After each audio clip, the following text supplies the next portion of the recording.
my God, you guys. We were just complaining about reels, and then we made ourselves make one, and it was actually so fun. Yeah. Anyone else feel pressure to make reels? Yes, we were literally constipated. We're like, no. I know. And then we just made one, and it was feeling easy. Great. Whenever anything comes, I'm always like stressed. I'm like, Totally. We just made. I mean, you got to check it out. It on took Almost 4 30 seconds. right now. It's the silliest thing ever. It's how to make a podcast, and it's so silly. But I'm so glad that you just gotta just do it. Jump right in. I don't know if you've heard this, but you just got to jump right into life. Yeah, you got to. Hey, you know what? Actually, this is a good one. Okay, go first. That's what our guest says. You guys, welcome to Almost 30. I'm so glad you're here. However you got here, I'm grateful for it. We appreciate your time. We appreciate your attention, and we're really excited about the episode. Go first. I told Gabby on our call, who's our guest today, but I wrote a blog post in 2012 from an interview she was on Tim Ferriss with about her motto about going first. And tell me more about the blog post. It was terrible, probably.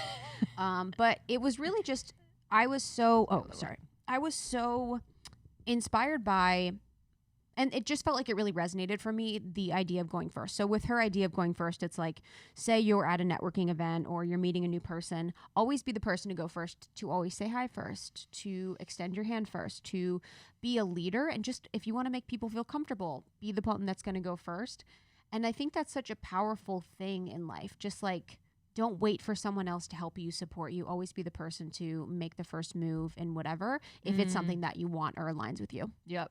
I should find that post, actually. I would love that. You guys, actually, this should be a huge I would love to find my Zenga. Oh, yes. Or like, any of those where I was like writing feelings and thoughts. Because I wasn't a diary person. I didn't have like a diary per se.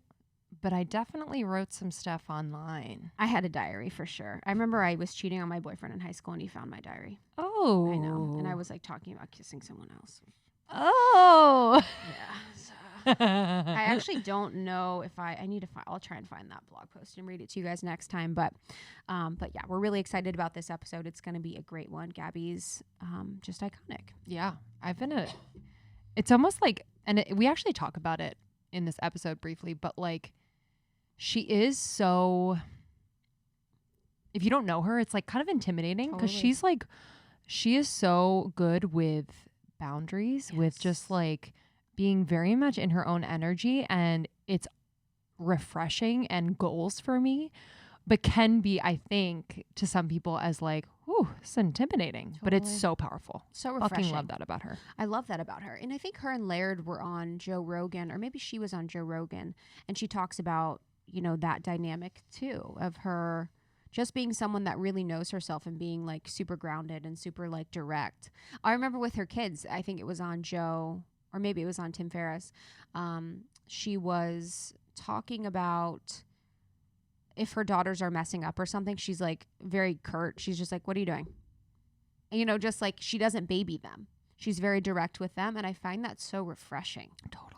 Because it's treating them like an equal. Yes. That equality is really powerful. But yeah, we're excited. We'll get into this episode soon. I want to talk about my pet psychic experience. Yes, let's go. This is the psychic portion of our episode. Yeah, this is the psychic spirituality portion of. So as you guys know, I adopted 2 little baby kittens from Stray Cat Alliance here in Los Angeles, which I love and respect. And so far, my followers have adopted 8 kittens. Oh, I love that. We're starting a little Stray Cat Alliance community within my followers. And so as soon as I got them, I knew I wanted to get a pet psychic just because it's hilarious and fun. Inspired by our dear friend Jordan Younger of The Balanced Blonde, who has been working with this pet psychic for her cat Hudson for years. And I'll never forget the pet psychic told Jordan that one of the babysitters of Hudson was really boring. Hudson's the cat. So Hudson the cat was like, yeah, she's really boring, talking about these babysitters for him. And so when I watched Hudson for Jordan, when Jordan was out of town a few weekends ago, I literally was like a circus because I was trying to not be boring. I was like doing cartwheels. I was like running around. I'm playing with him. I'm trying to not be boring the whole time. And Hudson has also said iconic things like Miranda the pet psychic came over because Hudson wasn't eating. And so she goes, Hudson, you need to be eating. It's really, it's really worrying Jordan. And Hudson goes, hey, Miranda, if you're here to tell me what to do, you can just leave. Dude, how iconic. Oh, Iconic. my And God. so I was like, I need to have a pet psychic for my little crazy babies.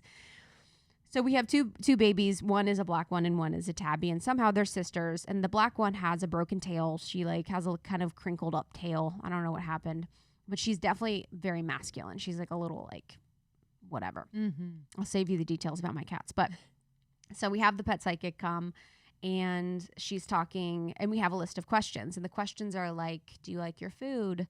Do you like us? Do you see us as mom and dad? Is there anything we could do to be better parents? Like all these things. And I'll say some of the funny ones. So we were like, do you like your names? Their names are Fuji from the Fugees, and then Oogway from Kung Fu Panda. And they're like, yeah, they said they like their names. They feel like they're part of the pack and they're part of the family when you call them by their names. I'm like, oh, that's so sweet. And I was like, do they think of us as mom and dad? She's like, no. She's like, but they do wonder why you don't have whiskers sometimes, which is hilarious. And then we were like, are they happy at the house? Is there anything we could do? And she's like, yes, they're very happy, but they're getting very curious about outside because they're indoor cats and we're in an apartment. And I was like, oh, shoot, we can't let them outside right now. Just where we live, it's not safe. So I was like, can you tell them that it's not safe where we live?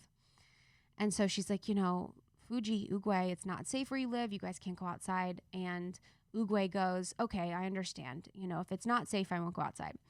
And Fuji goes, oh, no. She's like, what the hell is this? She's like, I want to go outside. And we're like, okay, well, what can we tell her? We can't go outside. And she said that Fuji was like, I have an idea. And Miranda's like, okay, what's the idea? And Fuji's like, well, since he's less insecure about me going outside, we can go outside together, talking about Justin. So basically Fuji was saying that my fiance is less insecure about going outside, so they can go outside together, like boys. Dude, they're so perceptive. Boys club. They're so perceptive. We were dying. And then we talked about food for a little bit, just like being super thoughtful about the food. And then what was the other thing? Oh, yeah, about the bed. Because they keep coming in the bed at night, and this is like me having zero boundaries. And I was like, can you tell them, to like let us sleep? And she's like, okay, guys, you have to like let them sleep through the night. Humans need to sleep through the night. And Oogway, the nice little sweet one, goes, okay, but I have a few questions. She's like, how long? And she's like, well, till the lights off, until the lights are on. And she's like, okay, what if I go to the bathroom and come back, and what if I'm very quiet? And she's like, okay, well, you can be very quiet. And she's like, okay, so if I go to the bathroom, come back, and be very quiet, and I sleep at the end of the bed, is that okay? And she's like, yes, that's okay. She's like, okay, that sounds good. I agree. And so Oogway agrees. Oh, my God. So then she's like, Fuji, like, you can't be coming in at night. Fuji's the one that's like all over me. And Fuji's like, oh, what the hell? She kept saying, what the hell? Fuji was like, what the hell? And she's like, no, I love coming in the bed. I'm not going to do it. And she was like, you have to leave them alone. And Fuji's like, no, I'm not going to do it. She's like, you have to. They have to sleep. She's like, we'll figure out another way, but I have to do it. So Fuji was like, not down. It was just so funny. Like all the answers were just so hilarious. Some of the questions they didn't really, like they weren't with us long enough for. Yeah. I was like, is there anything we can do better in our relationship to be together? And, they didn't really have that much of an answer. But if you have had a pet for a long time, you should definitely do it. They're so perceptive. I want to get it for my mom. Oh, my gosh. You have to. Yeah. You have to.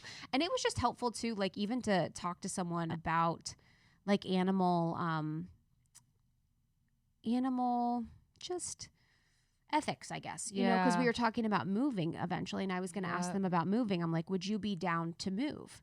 And she's like, you can't really ask them that because then they're going to be thinking about the move all the time. Oh. You have to tell them if you're confident that you're doing it. Got it. Because you don't want to confuse them.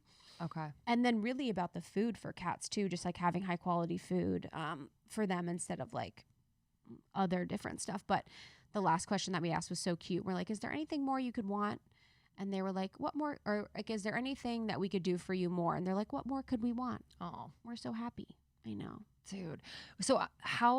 So if you were to continue, obviously you like talk to them, you communicate with them, but was there something that you learned in working with Miranda that like is there like a telepathy thing? Like or if is I it, could do it? is it directly talking to them? Like Oh, what yeah. ways do they communicate? Is it like more telepathy? Okay. Yeah. So they telepathically talk to one another, and then they telepathically talk to her. Right. So she sets a prayer and intention after reviewing the questions, and then she stares at their photos. So were they like... They were just rolling around all okay. over, Okay. like doing whatever they do. Got it. You couldn't tell, but yeah, she stares at a photo, reads your questions, and then like tunes in. What's it been like? Like, how's nighttime been? Different? Fuji's all over. Oogie's doesn't come in. It's funny. I think she was a little like insecure. Okay. But it's funny because now I know about the outside, so I'm completely aware that they want to go outside. So I'm like, okay, I have to be careful. Yeah. And now I just feel like I know their personalities more, or confirmed it for me, you know? And so I'm like, okay, I feel like then I can either telepathically try to communicate with them or make up what they're saying in my head. Yeah. Which is the latter's likely true. It's Honestly. hilarious. Honestly. Gosh. Holy And I was talking to my moly. mom about the cats, like with travel. Last thing about my freaking cats. I was like, you know, it's a little harder now because we can't just like pick up and go anywhere. And she's like, well, you know, cats are good for like a week.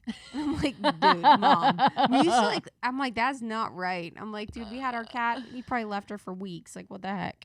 I mean, Like, you can't they leave are them good for for that what, long. like a couple days? I mean, they're maybe? good for as long as till they die, technically. Yeah, But, like, true. that's not the way to do it. I guess if they're eating like the wet food, Yes. you gotta be. Wet food divas over here. Yeah. And now we're paying, dude, the wet food she recommended, very expensive.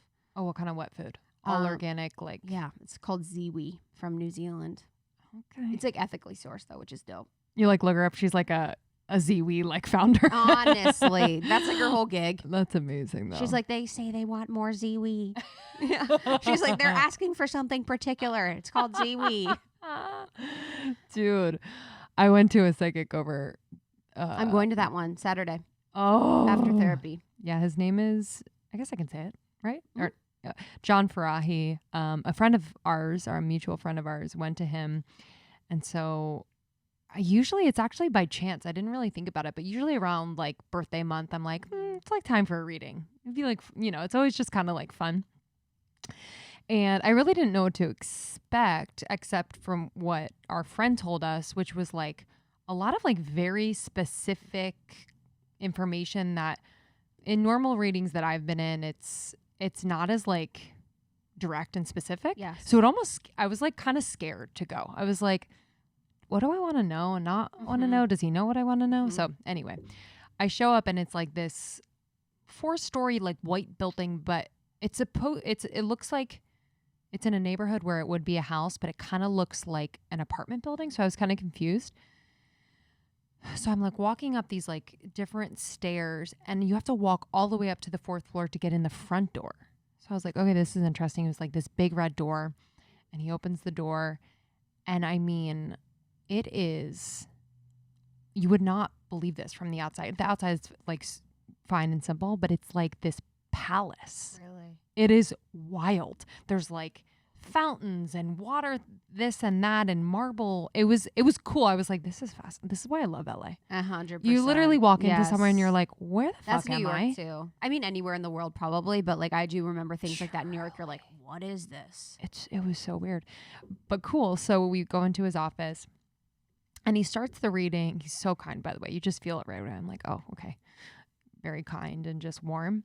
And he does like a numerology reading. And I'm not familiar with numerology, but this has made me like really, really interested in numerology and learning more about it and like Pythagoras and just how he formulated this. And so basically he does the numerology reading using your name, your date of birth. And I think that's it. And it was so incredibly accurate. For those of you that know numerology, I don't really, but I'm a 3. And then there's like a lot of 7s in my numerological chart. Am I 7? Yeah, I know. I wonder. What's Sean? Sean is not a 7. He's... Oh, there's 7s in your own chart. Yeah, I 7s didn't in know my if there own... were people that you knew. Got it. Oh, no. It's like in my own chart. 7s are like very service oriented, which makes sense with the podcast. Yeah. And 3s are like super creative and dynamic and need to be doing like a lot of different things, which makes sense. But anyway, we talk a lot about, it was like funny. It's one of those readings where he was like talking about other people in my life. And coming eventually around to talking about me, but I was like kind of wanting more of me. But he's like, your brother, your sisters, like kind of going through the family, which was really sweet and nice, and kind of gave some confirmations around, you know, just things that they have been dealing with or just kind of mulling over. But it was really sweet. He was just talking about like Sean and our relationship, and he's like he is sensitive and secure. He is like, you two are like, I don't know, I don't like to say soulmates, but you are like puzzle pieces. And it was just like very, very sweet. And he talked a lot about like almost 30 and just how like, you know, strong it is. And it just like felt so good and so right.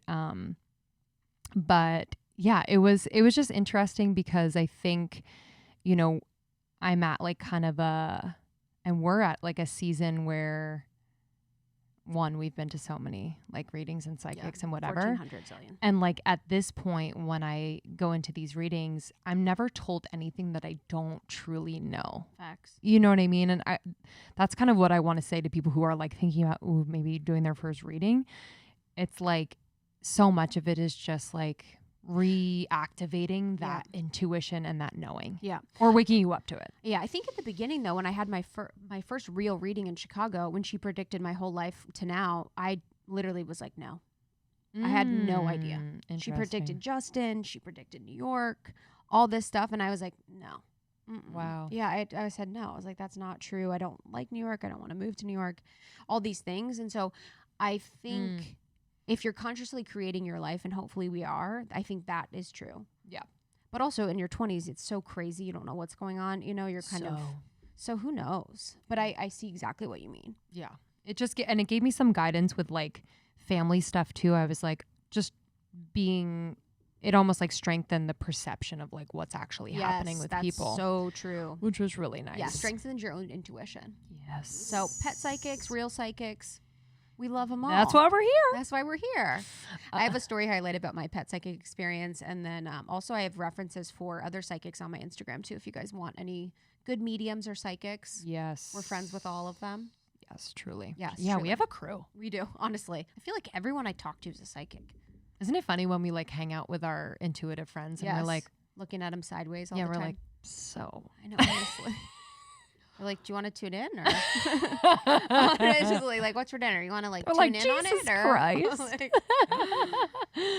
Oh, man. I'm so excited about this one. I was really, really inspired and just, I felt really energized after this conversation. I felt so good. You know, Lindsay and I were talking after just how inspiring Gabby is, how cool she is, how heartfelt and sincere she is.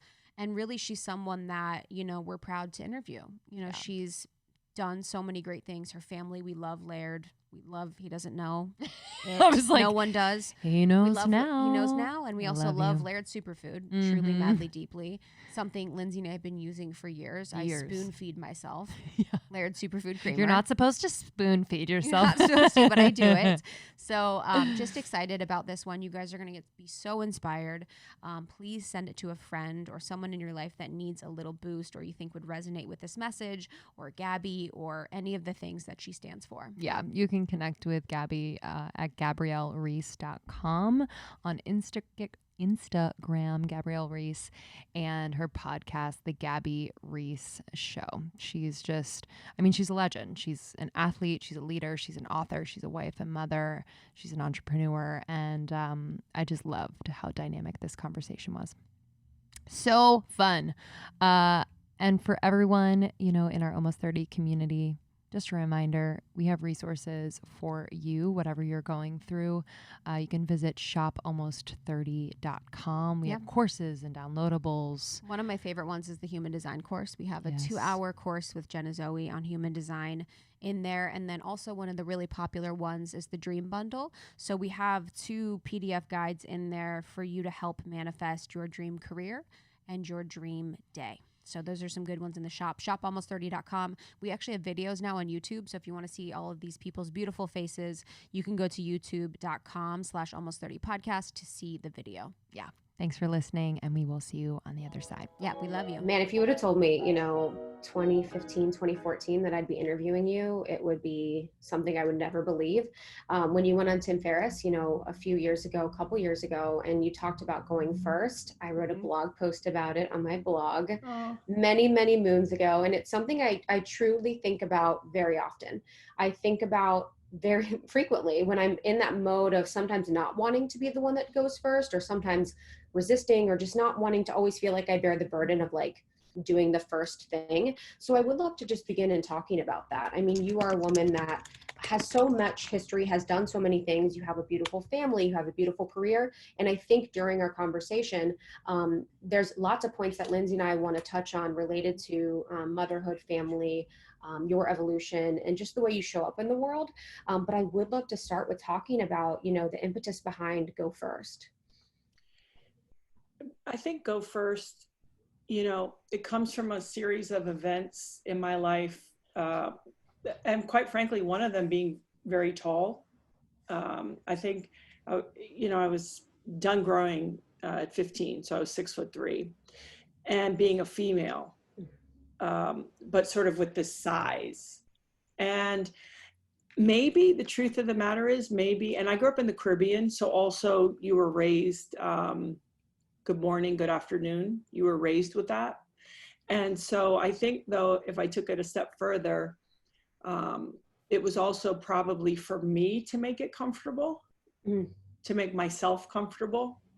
And I think that rather than walking into a space, let's say as a larger female, which, you learn as you get older, like everything, it's not a big deal, but everything's a big deal when you're younger. Right. And coupled with I think I have a very strong innate desire to connect with people. It just feels more comfortable than other, right? And so I think I learned I was allowed to move freely into people's spaces, one, because I am a female. We have a rite of passage in a certain way easier than men. They have to move maybe socially in a more respectful, round, soft way. Obviously the dynamic, each scenario is different, but for women, it's okay to greet a male or a female directly, I think. And so I think for me, it started with, I'm going to break the tension. I'm not going to let my size or physical create a space between me and another person that gets awkward, that I won't know how to penetrate later. So I'm going to just come in and connect with whoever I'm sharing space with. And so it started from there. And then what you start to realize is like, it's the only way to be, because if you're going to walk through the world and be around people, I think it's really essential, even if it's for like 15, 30 seconds, to just connect and go on with your day. And it makes people feel good, but it makes us feel good. Like if you go to a store and you check out, try this for one. If you go to check out at a grocery store, and I know it's weird with a mask and everything now, but if you say to someone, oh, hey, when you walk up, it's your turn. How are you today? 35% of them will say, what was that? So true. Mm-hmm. And I go, how are you today? And so it's even seeing, I asked a little kid that the other day, I go, hey, how's it going? What is like, how are you? Yeah. And it shocks us. And so that's really how it started. And then it started with, if it felt easy enough to do in my practice, that I could take that onus or that burden off of someone else. And I have a really good friend named James. And what he figured out, that if he shows up and he smiles and he's in a pretty good space, when you see him, you release serotonin. So James is so smart that wherever he goes, people are excited to see James. And I have one daughter that if I said to her, hey, if you use your manners, it makes other people feel really good. And I have another daughter that I say, your life will be better if you're kind to people. So however you want to look at it. I think we take for granted the effect that we have on people, even just in passing. And I was talking to a friend about this the other day, actually, and it got me thinking about you know, as we're navigating and even just in passing with people, with strangers, even briefly seeing friends, just thinking about like, what permission can I give them today? Because I think we're all seeking permission in some way or another to be creative, to be loud and expressive, to, you know, whatever that is. So I just, that made me think of it. Was there ever a moment, or was there a moment that you remember when, you know, you really felt that either you gave someone permission or maybe someone gave you permission that just kind of like turned a light switch on? I think for me, it's always been like coaches probably who really talked to me or touched me that way. Because the permission really comes from trying to create an environment where someone can get their own personal confidence. You know, I'm listening to this very interesting book that's based on Adlerian, Alfred Adler's psychology. It is called The Courage to be Disliked. Wow. And what they really talk about even is horizontal relationships versus vertical relationships. So even with our children, for example, if my daughter comes in and helps me cook, if I say, hey, great job, that's a vertical relationship. I'm the expert. I've told you good job.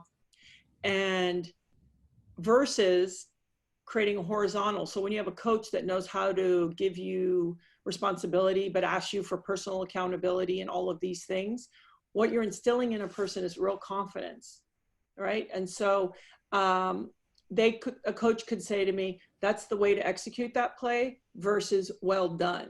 Because if you are saying good job to somebody, what you're doing is now you're the yardstick for, was that good? Is this good? Or as they go through their life looking for a peer or someone to go, nice work.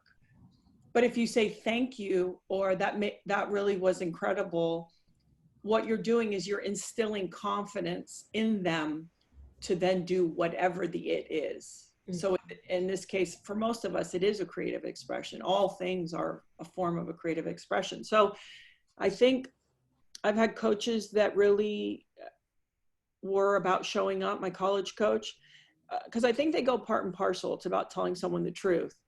And that means, hey, you have to be honest with me. And if you say you're going to do X, Y, and Z, I'm going to hold you accountable. I'm going to let you know when you haven't done that. But conversely, what you're doing with someone is you're also instilling a great deal of confidence to go off and do the whichever thing.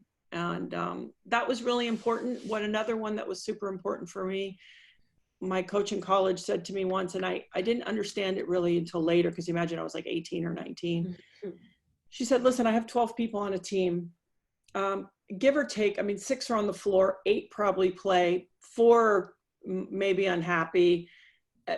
There's a lot of dynamics. And she said, so what I do is, because I'm in charge of creating the best situation possible. So let's say you're a boss, and I'm going to do that really responsibly. So that means with no ego, with the real intent in place, the real stuff.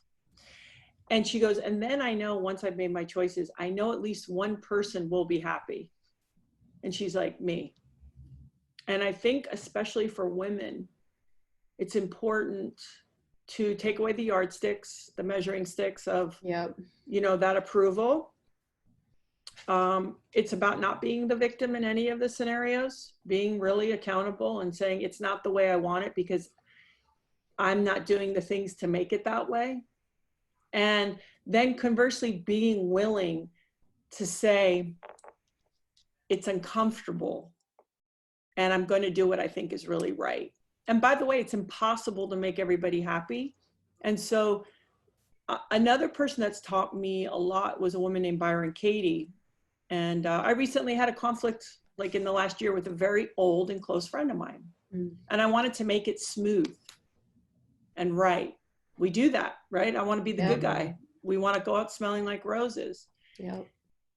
And I thought about it. And besides like, okay, if you can apologize or say, hey, would you like to talk about it? You got to do the stuff you can do. And then after that, if the person doesn't want to do that, if they want to stay angry or they are mad or they can't get on with it, she's like, why do you have to be in charge of their feelings? Like, I'm sorry. Okay, you're mad. or even worse for us, oh, you don't like me. Mm-hmm. Right? So I think it's not about necessarily just giving someone permission. It's trying to shine light in corners of the room to get them to identify how they grab that power, because then it's their power. So I've had those kind of mentors that I'm still seeking now to do it better. Yeah, that's major. And I think it's interesting. And I wonder if you see a parallel too between, you know, the coaches that you had throughout your life that were so impactful for you, that helped you see, you know, your own confidence in the darkest times.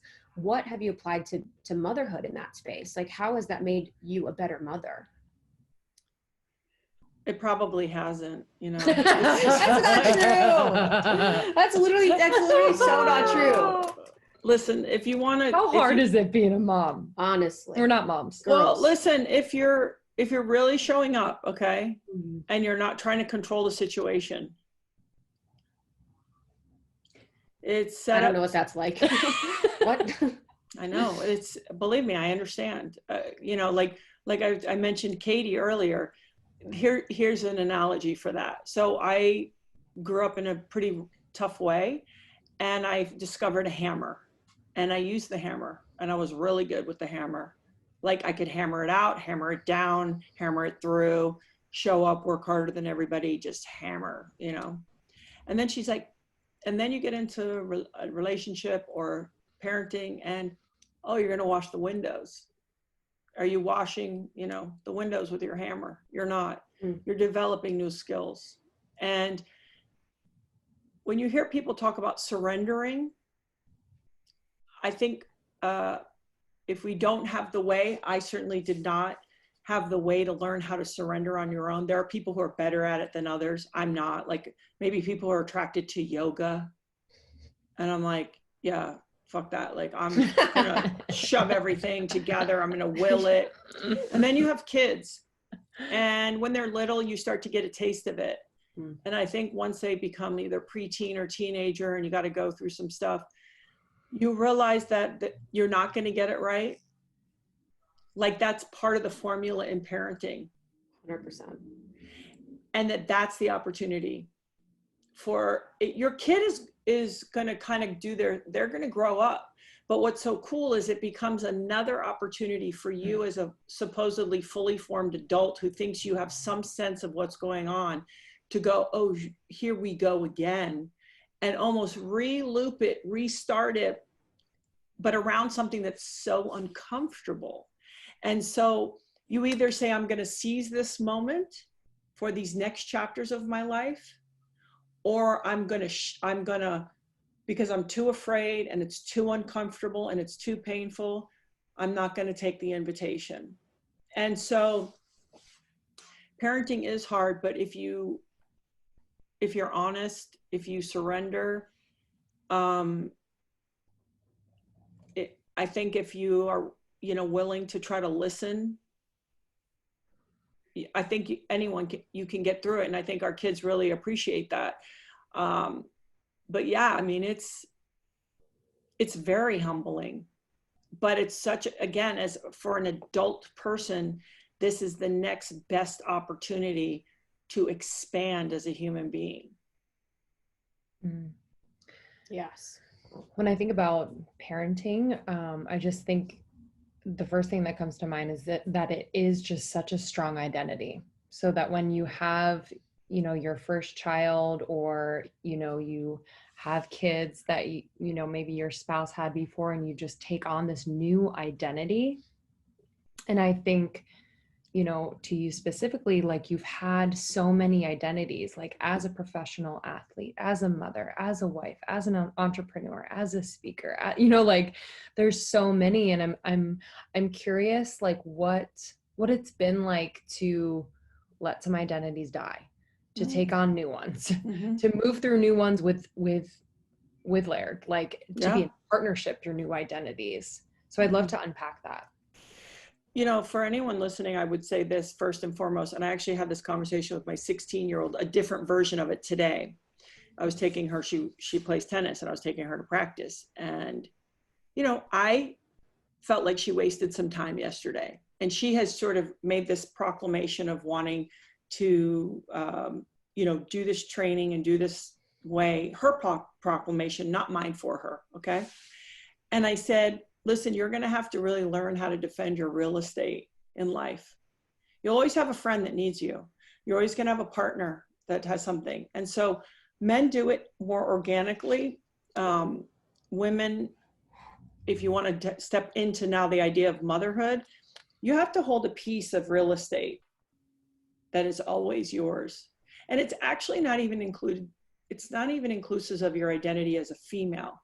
It's just you, the person there's no age attached to it, right? It's your spirit, it's your dreams, it's all of those things about you that are they're not connected to an identity. Mm-hmm. They're not connected to a gender or an age. Mm-hmm. And so I've always been really good at that. I think coming from sports and using my physical practice, my self-care practice, as the way that I hold on to my real estate. So when I had a new baby, even if I had 12 minutes, it was like to train or do whatever, I was serious about the 12 minutes. Because I know that if I get eaten alive by Laird or my children or my profession, I will hate everyone. I will blame them, even though it would be my fault and also the nature of the situation. And so that I'm responsible to, a lot of times we don't know things until after. I knew before. I just knew, like, hey, I want to serve my family at the highest level. I really do. Like, I want to serve these people. This is why I'm doing this. However, I have to do it still with enough selfishness and self-protectiveness. So that starts there. That's number one. And number two is thinking that anyone or anything, any job or any person will ever fill you, fulfill you, make you happy is total garbage. It's total garbage. Nobody's coming on a white horse and nobody's dropping off like a bunch of cash on a truck. And if they do, it's still not the answer. So I think it's still always asking yourself, that spirit, not just the girl, the woman, but also that spirit, like, what do you want? Like, do you want to connect with people? Do you want to like dive into your profession? There's no right and wrong, but it's just being clear to know yourself well enough to understand what direction am I going in? Because no one can answer that for you. And also don't buy a bill of goods. Like, listen, I'm married weirdly for a decent, like this year I'll be with Laird 25 years at the end of the year. I've been married almost 23 years. I have children. None of this was a plan. And it's a way, by the way. And when I got married, I didn't say to my single friends, you should get married. And when I had one kid, I didn't say to my friends, you should have a kid. Like, if you want to go out in the world and kick ass and be a professional and that's what you're doing and you have your weekends free, rock on, like, do it, right? Like, whatever it is. If you want to be in a relationship and never be married and never have kids, great, do that. Like, it doesn't matter. It's getting clear with yourself, shutting out the noise, your parents, your friends, and just saying, what's going to make me feel good? Because I'm going to have to work hard. So what do I want to work hard at? And then everything else in your life, all the next chapters, you check in, right? Like, you keep checking in, like you check in all the time. But then also you live in reality, like, oh, I'm this age, now I'm that age. And your life will reflect you. And the natural doors and changes will arise if that's consistent. And where we get into trouble is when we're not clear with ourselves.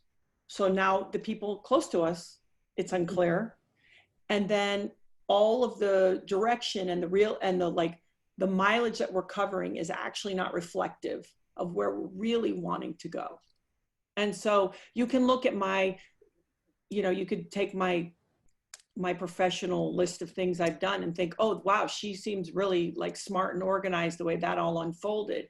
And that's actually has nothing to do with it. That's just a reflection of me staying to the best of my ability as connected to myself and that all that stuff was born out of that. Mm. That is super powerful.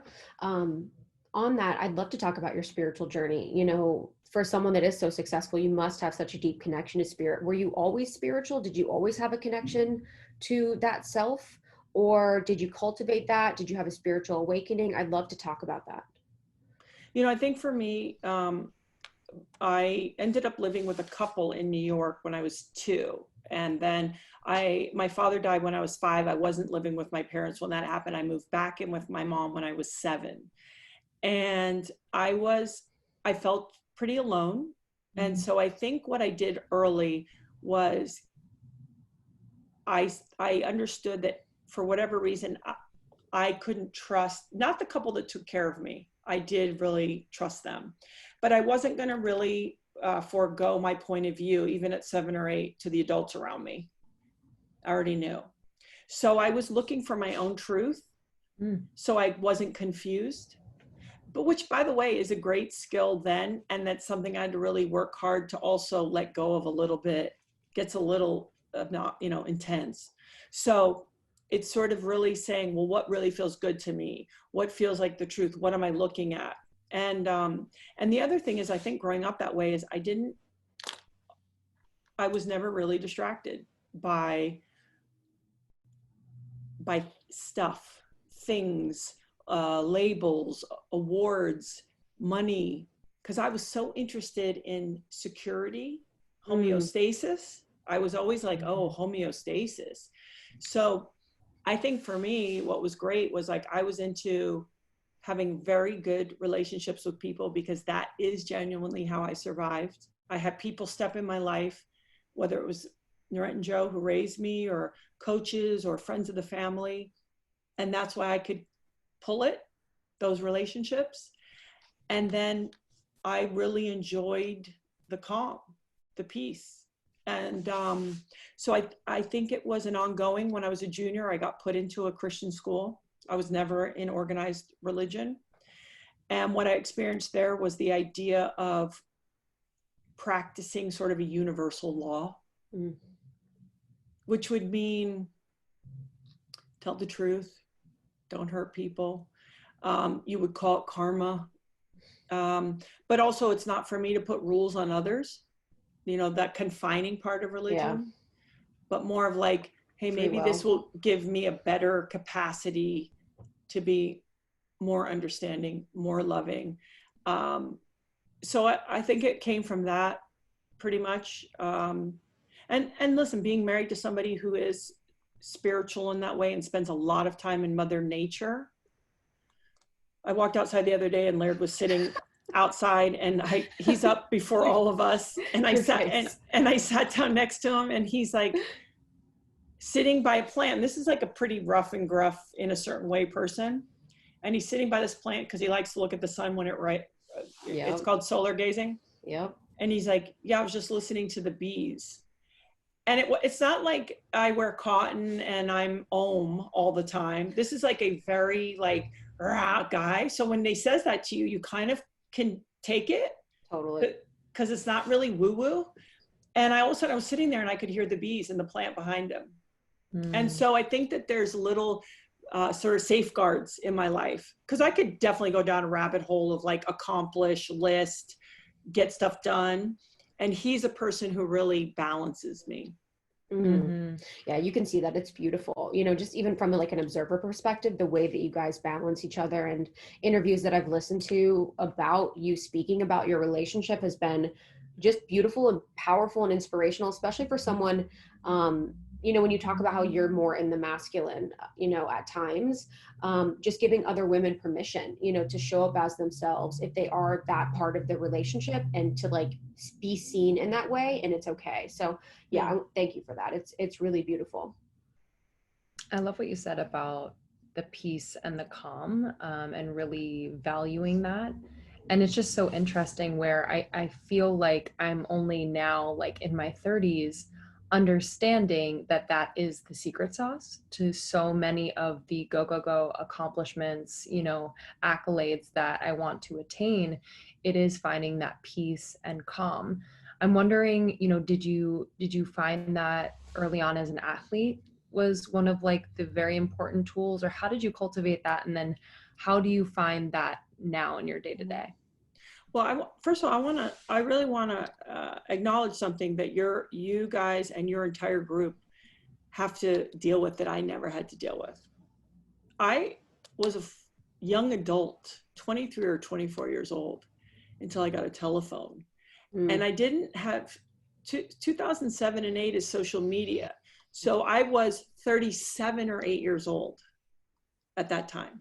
So you guys have to also contend with something and battle something I didn't. So bully for me that I can make it sound easy, but what you guys and your generations are dealing with is something to manage. So I think that needs to be acknowledged, because I think it needs an extra layer or an extra strategy than even certainly what I had to navigate. And I think that's really important. And I don't know what the solution is. Like, it's not going anywhere. Yeah. And I think it's really so much more impactful. And I know we all know the science on it and we all know all of it, but I think it is changing us as human beings. And so, again, a lot easier for someone like Laird and I to take the path. And you guys have this new X factor that is heavy. It's almost like, are you going to live in the world or out of that world? And if you're in, how do you manage it? Because it's that clear of a differentiating, marker. So, listen, I learned a lot through sport and I was around people that were really, I was around no one who was successful when I was young, and then I was around a lot of people who were successful, like by the time I was 18 or 19. So whether I was modeling and then I became a professional athlete, and I realized that wasn't the answer either. So as far as like that homeostasis or that piece, it was like, oh, okay, those are not the answers. I see it in front of me clear as day. Being, uber beautiful or wealthy or people knowing you. So I never bit into that apple. I never bought it for whatever reason. And I think part of it was growing up in the Caribbean. I think it's just a different deal. So I got to avoid wasting a lot of time on that. It's huge. Someone for your podcast, maybe, have you heard of Cal Newport? Do you know Cal Newport? He does digital minimalism. Yeah. And he talks a lot about the relationship with technology and how it's just rewiring our brain in so many different ways. And just an excellent person and interview. But that was actually something I wanted to bring up that you basically did, already, was in your conversation with Joe Rogan when you talked about, raising girls in social media, landscape of today. And I could only imagine, what that feels like, because I know what it feels like for me and my community. Yeah. What are some ways in which you're having the conversation about that with them? The truth of it is we're in the experiment phase. So Laird and I had children. So Bella is who's now 25. She'll be will be 25 in a month. So this is my stepdaughter. She was 4 months old when I met Laird. Okay. So when she was a tween, it was MySpace. And that was sort of like, okay, the edge of it, whatever. My 16-year-old, who was born in 2003, we are the parents who have the experimental children. So we didn't get a rule book. You guys will have more of a rule book if you choose to have children. And when I say we're flying by the seat of our pants and we fail at putting up the boundaries, and I see the difference even between my 12-year-old TikTok and my 16-year-old who has a different point of view and maybe a little more discernment, even in their personalities. There's a tenseness with the younger group, and also a detachment that I'm seeing. So it's interesting. I was just talking to my daughter, the 16-year-old, about it when we were driving, and I was like, I wonder if like we're gonna have to like do a 2-year thing where we somehow pull the plug and let this kid develop her brain so she can get reinserted with a different point of view. Because to be honest, I don't know what else to do. And everyone can go, I put hours, I put limits. It's all BS. It's like, it's there. I'll find a way. Mm-hmm. Yeah. Oh, my kid can turn like, I have stuff in my house. I didn't know it was a device. Like the toaster can send a text. I'm sure of it. 100%. You know, You're like, did I raise a genius? I mean, that conversation, and I don't even, when we're having kids, what that's going to be like. But it's just such another bizarre thing about the way that we exist in the world, that we know these things, but we still continue to engage in it in such a deep level, that we know it rewires our brain, that when your brain is developing, it now seeks, the dopamine hit frequently. It now is becoming addicted more frequently. It now is defining itself based on the social measures that it's, that we have against it. And I wouldn't know what to do. So I really honor that and the way in which you're having the conversation about it within your family. Yeah, we're just honest. If it was Laird, he would just take everything and run it over with his truck. But I'm like, listen, that's not, I'm the mom. So moms have a little, like, I'm like, okay, that's cute, but that's not realistic. And I heard a great science bit on this, which we all know, which is, so when you go for a run, let's say, or you and I are talking, you guys are talking and you're eye to eye, your body releases serotonin. It takes longer. You can't buy it. Like if you buy a cute bag, it's dopamine. It's not serotonin, right? Mm-hmm. So serotonin happens over a longer period of time. I don't want to say you have to earn it, but it's sort of like in real time. Okay. Yeah. Now, dopamine is like, oh, I ate that donut. I bought that cute bag. I got that like, whatever. Yeah. Okay. So serotonin is connected to happiness. There's only one thing that blocks your body's ability to make serotonin, and it's dopamine. Mm-hmm. So when kids are going around all day long and banging their dopamine button because they're on their device, and then they're more unhappy and miserable, it's because they can't actually produce serotonin. There's a doctor, Dr. Robert Lustig, who had a great lecture called, I believe it was The Bitter Truth, and he's an endocrinologist, and he talks all about it. And so I think it's really important for people to go, well, I mean, they have everything and their life is so good, and what's wrong? It's like, oh no, they're battling chemistry also, and for us adults to understand that, like 100%. To really be able to sometimes jump out of ourselves and look back and go, let me see what's going on with me, and be like, oh, okay. Yeah. It reminds us that we're like animals in a way, it's like, oh, we're, like primal. Well, that's the other thing, the biology. Mm-hmm. Yes. I think that's been a thing for Laird and I. Like, I'm so connected to the idea of biology because I think it's really important to be clear. For example, I'm 50. So, you go through phases of life, and then you become middle-aged, which is what I am. And then you see very young, like, let's say you see 15, 16, 20, whatever, 25. And you realize 100%. They're that way, and they're meant to look that way and be that way because they are biologically signaling partners. And so, even for me, like going through life, it's like, I want to be healthy. I want to have vitality, but it's like surrendering certain things to nature because it's like, hey, I don't need those certain signals anymore. Yes, they're beautiful and it's shiny and I can appreciate it in other females. But sometimes when we have a big enough conversation with biology and where we are now, it also helps us understand ourselves and other people and even what they're going through. So I think it's really important because we don't talk enough about biology. We try to ignore it. And yet these are impulses. They're there. And so I feel like sometimes the more we can understand it, the better.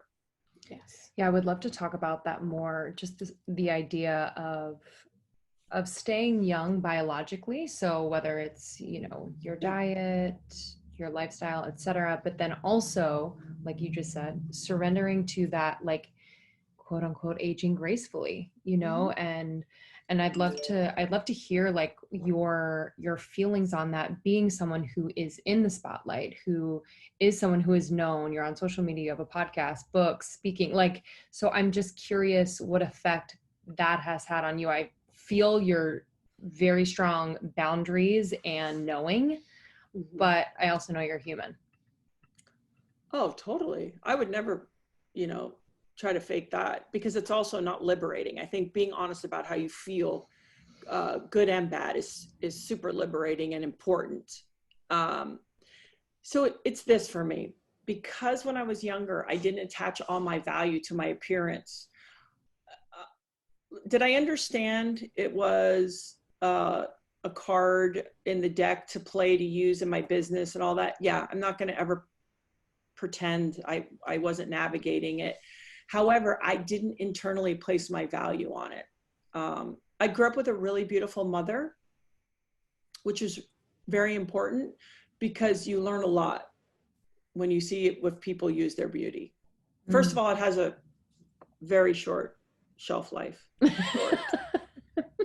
Right? I don't think Short. so, honey. You are still, I mean, like No, a vision. But I'm saying, like, The ability to if use we're it. being really serious, and like I'm in my, this is like my business side, my other side, that it's like, okay, let's be serious. So I'm not into the short story. I'm into the long game. I've always been into the long game. Do all the things for the long game. And if you have been given, nice hair or boobs or whatever, just say thanks. But your value, that is not your value. The ultimate is, what is your contribution? What do you want to contribute? So, it's developing that point of view. And again, it goes back to that checking in with yourself, with saying, hey, you know what? Like, I'm interested in the environment, for example. I don't really want to farm. Like, my friends are like, I have my farm in my garden. I'm like, awesome. I totally believe the value of it, but I know I can give other things in other ways. Okay. So I think it's first of all, taking advantage of every moment, so that when you move through that phase of your life, you're like, I did that pretty good, moving on. It's taking care of yourself.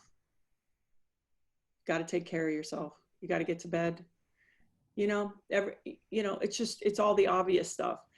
And then it's sort of realizing that it is what it is. And life, if you have the good fortune of living long enough, you will be what's considered older. So why do you want to fight that? That reeks, right? It's like reeks of somebody who wants to get married, reeks of anything, anytime desperation of any kind, it reeks. Yeah. Right. So for me, it's been about really self-care, taking care of myself. I will tell you this, and this has been a gift to me, being loved by somebody a long time, I think has been helpful, because and again, maybe it's my size. I don't need a lot of attention. Like, I'm not a flirtatious person. I never have been. However, it is nice when the one person I am in a real relationship with directs intense affection and love, not long periods of time, but when Laird looks, it's like, I see him seeing me. The fact that he demonstrates desire, that does, help. It's nice. And people can go, you shouldn't need that. I get it. But if you're in a relationship, it's nice to give love and be loved and to feel wanted, it's like, and so I think that has been very helpful. But having said that, if I was single, I would have done all the things I could do to fulfill myself. And one thing I know for sure, part of that is actually weirdly service, right? Never are we more beautiful ever than when we're giving. And I think we feel that way. And I think the people around us respond. And that isn't the reason to do it. The point is that if we can't draw the direct line of service and happiness and all of these things, I think we're missing the point. If we think, there's an interesting new standard of beauty. There just is. I mean, like, even me, I show up to places and I can be at work and I don't wear a ton of makeup, but that's also my generation. it's like nails are perfect, skin is perfect, eyebrows are perfect, everything is perfect. And that's cool. It's just a lot of pressure. And it's a lot of attention that could be going into building something. And I use Oprah Winfrey as a great example. So if you were at the table and I don't know, I mean, I love Giselle Bundchen, so it'd be hard to use her as someone like, okay, let's say the Hadid sisters. I don't know. Mm-hmm. They're sitting at the dinner table and there's Oprah on the other side. Who do you want to sit next to? Mm-hmm. You want to sit next to the boss lady. Mm-hmm. And so I think for me, I've said, like, now that I'm out of like the time of making children and like, just like the guys that work with me on XPT who are in their 30s, like, do they want to sleep with me? No. They don't want to sleep with me. You don't know that. I don't know. We don't know. But what I'm saying is, like, I don't care. I want to own shit. I want to I want to say like, hey, can we do this? So it's like a different time in your life. It goes back to the biology. This time was for learning and procreating and doing this and all that. And then we move. And if we move gracefully, it not only feels good, it's less hard on us. Then we get to enjoy exactly where we really are and not pining for the days that I had no fine lines. It's like, that's the whole thing, is like to get the sense of power and stillness that is very hard to get in your teens and 20s. Yes. Especially with the phone, throw a phone in there and you're like done for. I think that there's such a power of your presence with so much. It's like the go first essentially for me is a welcoming an invitation to presence, the ability to honor how you feel as an invitation to presence. And so much of your ability to let yourself evolve and grow and age is an honoring of presence in the present moment. And I know it seems kind of trite, but I do want to talk about your self-care routine. I think it's for us, sometimes we're like, yeah, we don't do the things, but I really do believe that it's so important that people can see like what kind of self-care you're doing to just live the life that you do. Well, for one, and I know I don't mean this like if you have like if people consume alcohol on a regular basis that they're done for. I don't drink, honey. Yeah, but my entire adult life, I grew up in a culture where people drank a lot, and it's not a good. I mean, in the end, it's not a good look. So I've never really done that, and I've been in the sun a ton, but I've always tried to somewhat protect myself. And I don't overcomplicate it. Like, okay, microdermabrasion, I started at 30. I've tried Botox twice. I use a skincare called Radical. Okay. It's really good. It's like, see, this is the other thing. Girls should look out for skincares that are white unless the ingredients are really identified, because that just means that's the base and it's a cold cream base. If your skincare looks like mud and looks like other things, it's probably better for you. So it's, and I know things like, oh, it smells so good. Yes, but at some point, maybe not so much.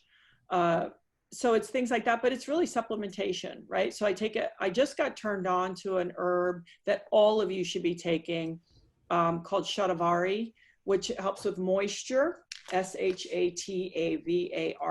You can get it in a tincture and a powder. The tincture would be easy to deal with. Gabby Reece supplements, honey.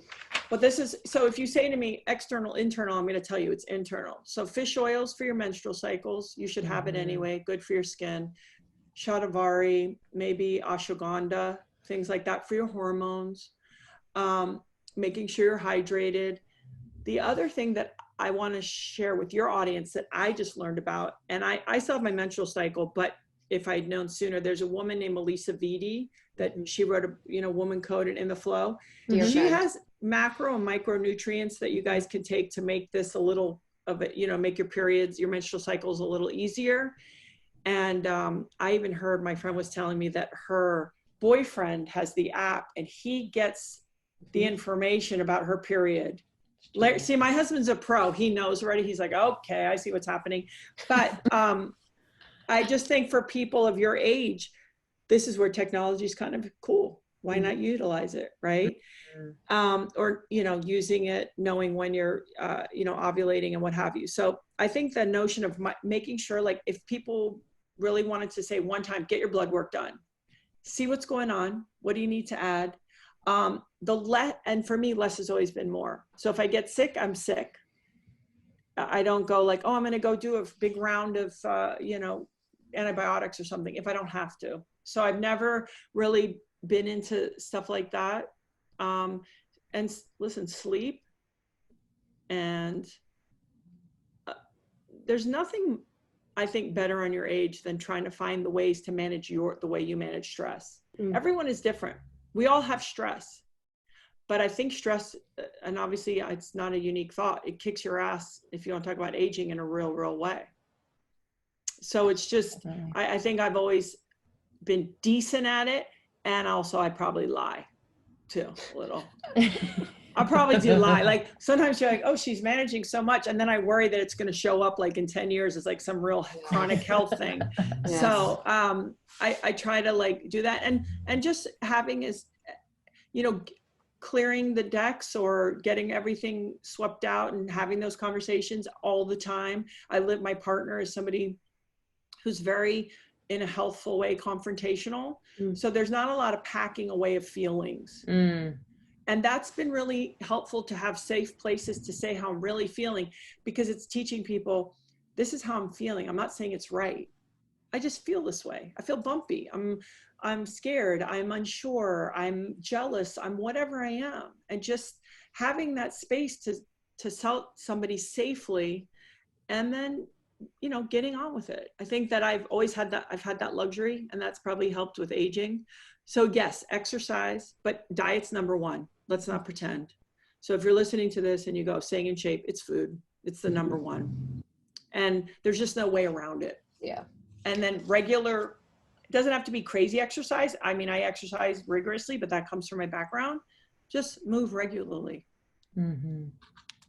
In terms of food, is there something that you have in your diet daily that you just can't live without? Superfood creamer, baby. Oh yeah. Which I fucking am obsessed with. God. I mean, when we get been on that shit for years. Well, I do have that. Laird, you know what Laird does in the morning is he has all the ingredients in a cup for me. And so when I come down in the morning, I just hit the double shot on the machine. If that ain't love.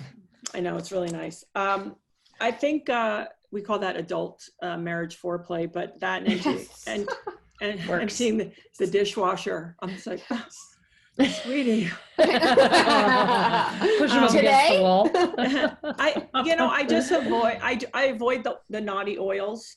So I keep it to avocado oil, olive oil, and coconut oil. And I just try to avoid the other stuff. And the problem is, even on the healthful snacks, you're going to see certain the vegetable oils that I think in time, I wanted to make a t-shirt, excuse my mouth, but I wanted to say, don't fuck with my mitochondria. Like in time, I think age has to do with really the compounding of these bad habits. Yes. Yeah. So if people could just sort of more often than not, and now what's so great again for you guys is there's really great food that tastes great and it's out there. I do eat animal protein. I try to eat high quality, hunted as much as possible. And just, I think everything in moderation, even that, because I think when you get wound up about that, then you've created a whole other beast. So I think it's about being relaxed. But let's say someone's in a position and they go, listen, I'm so frustrated. I have this extra whatever pounds and I've tried everything. It's get your blood work done. Let's find out. Let's go inside. Let's see what's happening. Maybe be gnarly for 2 months. Say, okay, I'm going to fast for sure once a week for 2 months. And I'm going to really stay on top of it to see if I can't really make this change. And if they're not making the change, then it's time to go talk to somebody.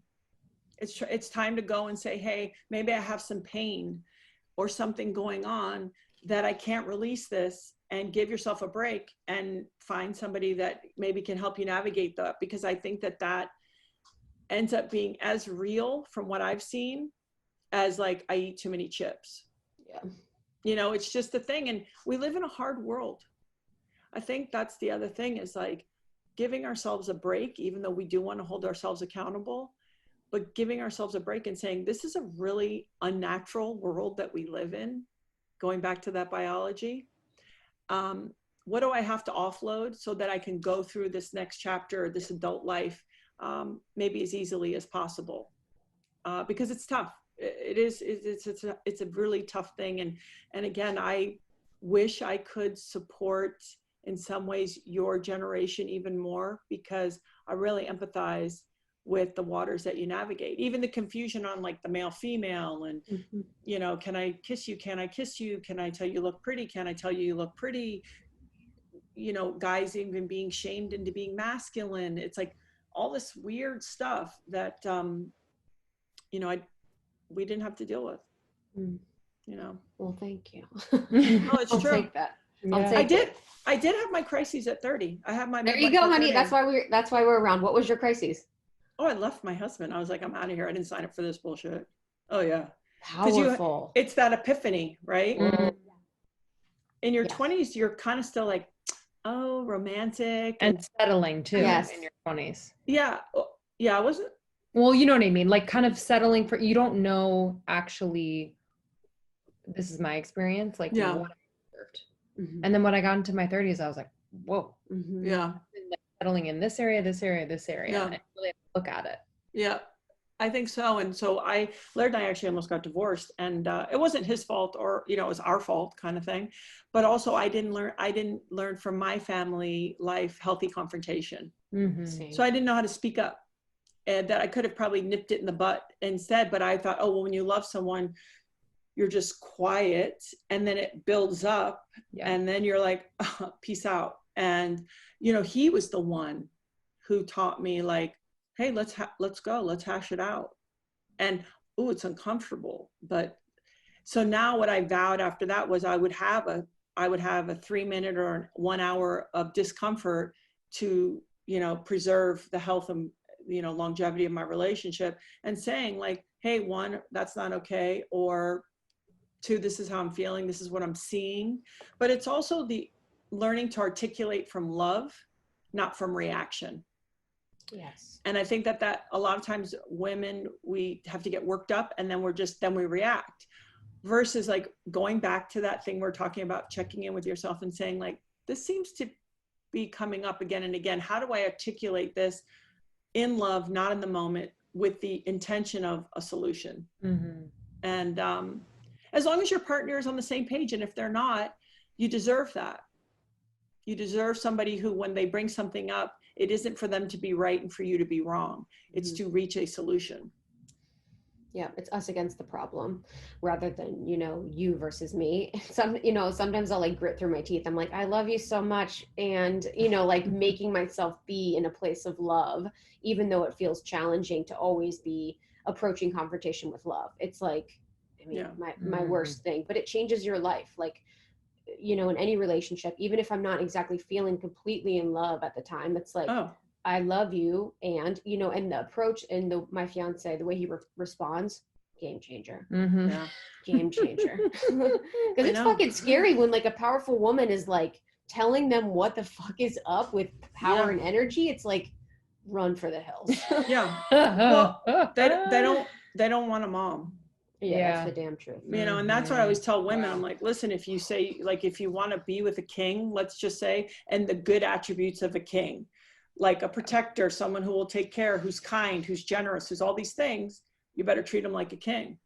And if you smash him, push him down constantly, they will resent you, and then they will be that. And that's not good for a lot of dimensions of your relationship, for sure. I think, I don't know. I mean, it's, the whole thing seems like an unnatural theater anyway. I mean, and it's like some universal joke about like having people cohabitate and like do all this stuff together, but totally. And we're still doing it. Here we are. I know, we're not even farming anymore. I know.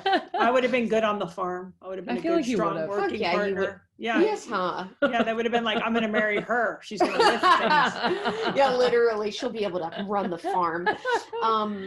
Before we wrap, just want to let people, where can they find you? Like, what can they expect from you this year? Would love for you to share all the ways in which they can learn more and connect with you. I have Instagram, Gabby Reece, and I have a podcast called the Gabby Reece Show. Yes. And, my thing with that podcast is I have interviewed people for a really long time, first with television in 1992. And then I actually had a podcast with Neil Strauss. And what I thought I would do now is try to show up and talk to people who are really good at whatever, something that they do, science or, health or whatever, doesn't matter. And say, okay, so you're really good there. In what ways, what lessons then have you brought that back into your real everyday life to be a better person? Because what I have learned is that certain things you can kind of fake. Like if you're sort of good at something, you can hide in that. For sure.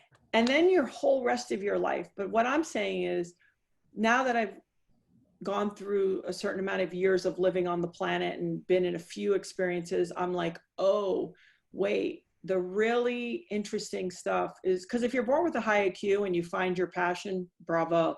But if you somehow can continue to evolve, change, learn, and improve as a human being in those very interpersonal relationships, and you used to do it one way, but now you kind of do it different, that's the stuff I want to talk about, because it's messy and we're all looking for something. I mean, there's plenty of people to tell you how to run a business,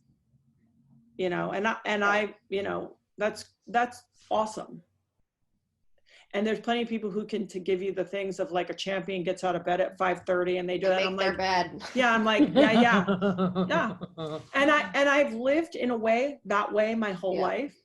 And I'm like, okay, but what about all the stuff under, or the stuff that life throws you that surprises you? And when you are scared and you don't know what to do, how do you manage that? And I just think that we can learn from each other, but also reminding people that none of us have it figured out. We're still just doing the best that we can, and giving them maybe a little bit of motivation to go, okay, I can do it in my own life, in my own way. Because I really believe, and I got this from sports and I get this from community.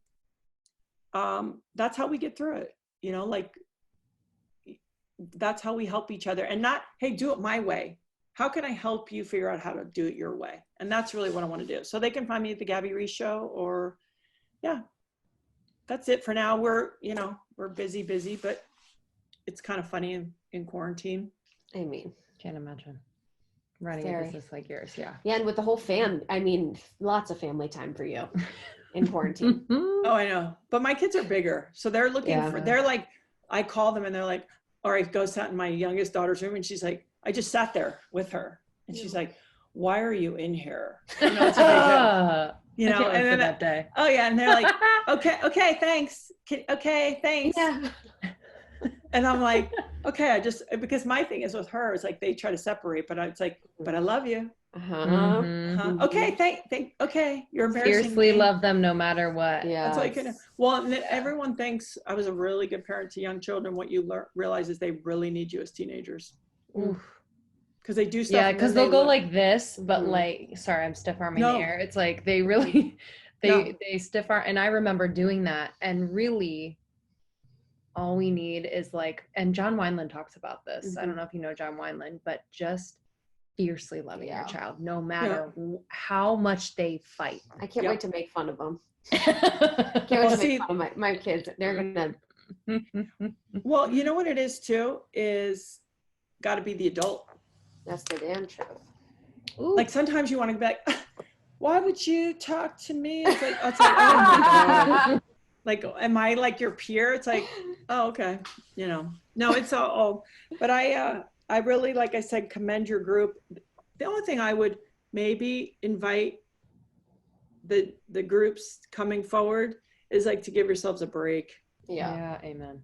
How do you give yourselves a break? Yeah, we've been talking about that. I mean, this time has really forced us to like think about that. Yeah.